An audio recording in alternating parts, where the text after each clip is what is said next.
close your eyes. What's going on, YouTube? This got a little late night stuff. Don't mind the pop that's spilled in here. Got everywhere. But finally gonna hook up this Bemines amplifier. Got her slaved in on top of the old Lightning audio. It's on top of the Soundstream 1400.4 next to the old Boss, which is disconnected. I have the RCA inputs for the left and right front hooked up from, it was originally from this Lightning audio. And then I got the speakers hooked up for the left and right recoils with the recoil tweeters. So the 6.5 inch, the Pros, and then the little Silk Dome 1 inch tweeters. Now I do have the gain up a little higher. Just kind of been testing at low volumes to see how it's done. So far, actually, it sounds, I don't, it's not as powerful as this guy. This guy has got, 3 times the juice, but it works. So we're gonna turn it up. And I don't feel like disconnecting all of this stuff just to get to the remote wire underneath here to disconnect the Soundstream amp. I do plan on using this in a very near future boombox build, and it'll be obviously playing the speakers all by itself. So we're not going to try and compare like all the CT Sounds Pro audios have been in here for like the last 5-6 years against the power of that Bemines amp powering the recoil. But this is just a quick test to see if it worked. It's the first time I turned it on was today.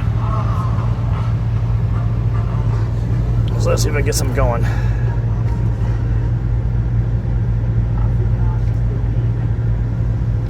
Let's see here.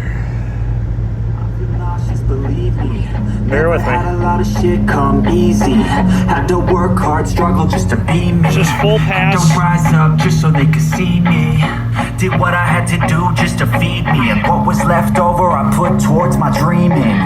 But the only thing in life that has meaning are the things you gotta. As you can tell, these are not very loud because the volume cut up. The gain's turned up on this quite a bit more. Your own brand and down. I feel like no one takes accountability. They want the credibility, convincingly unwilling to put in the fucking hours it takes to get some power. Don't be fucking sour. Take a cold shower. Scream until you're louder. Work until you're prouder. And fuck all the doubters. They're just fucking downers. I swear to God they all let me down.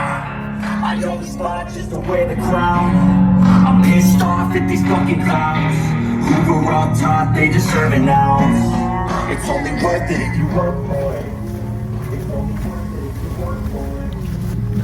Let's try out the other one. I won't stop till I wear the crown.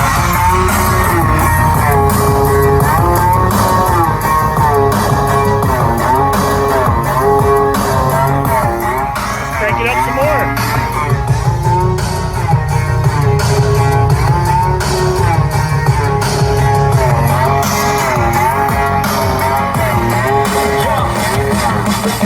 I'm just telling you to fight for your dreams, but it's not what it seems. Man, it's hard to be seen when everybody wants to be king. Yeah, they all wanna reign. Yeah, we all wanna be free.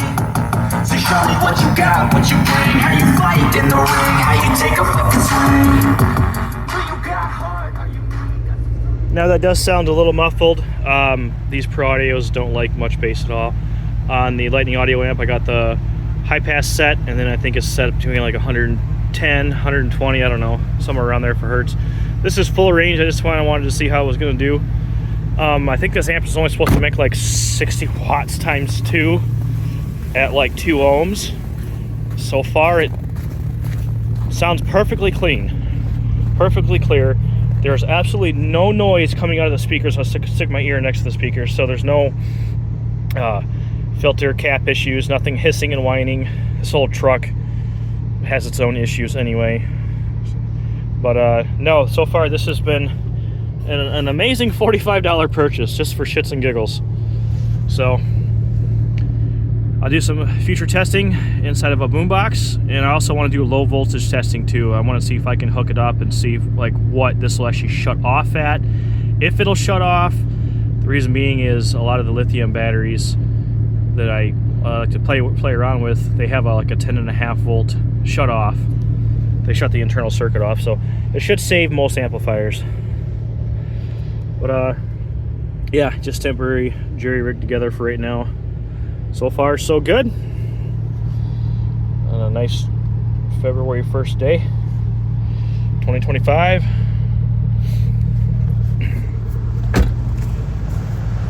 Let me crank something else up.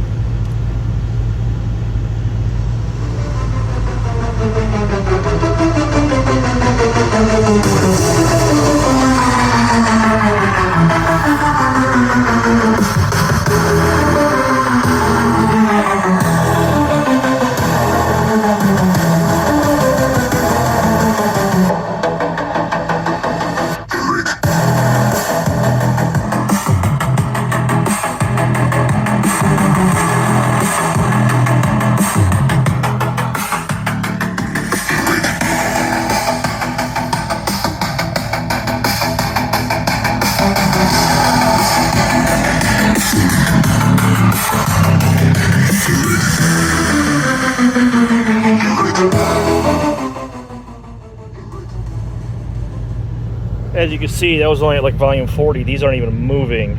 That one is because I got the gain turned up way early on it. Which obviously, if it was going to be fully installed in here, it would be gain matched for, you know, the volume. So I'm not, and the high pass would be turned on. I guess we can turn on the high pass right now. I haven't even tried that yet. I just wanted to get this thing going. So high pass, and high pass is off, or all the way down to 120. Give it a little bit. Let's see if that a little bit of a woofer flex kind of goes away.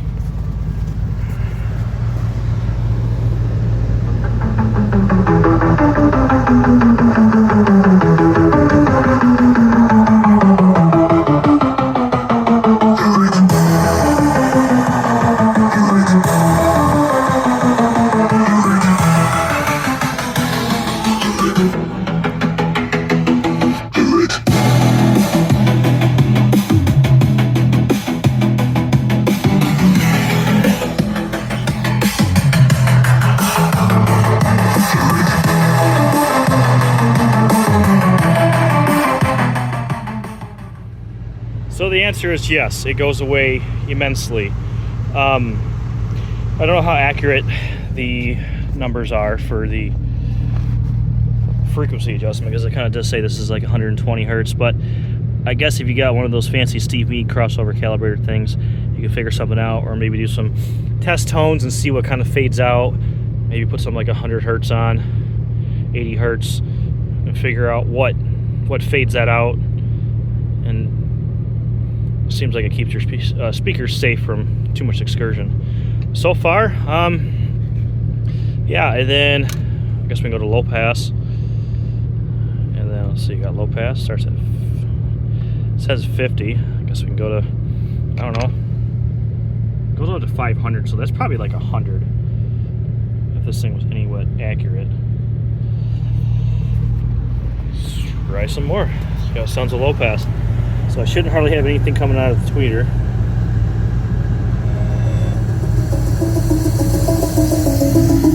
Sometimes I catch myself wondering. Oh yeah, that's definitely a low pass Why on. the rain falls upon us and Because all they hear is my tweeters up here and the doors now.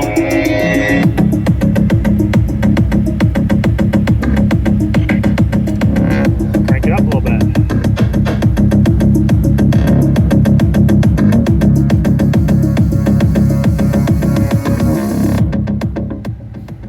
So yeah, so don't mind the music coming out of these because everything else is hooked up. 100% there is no highs coming out of this now, so the low pass does work.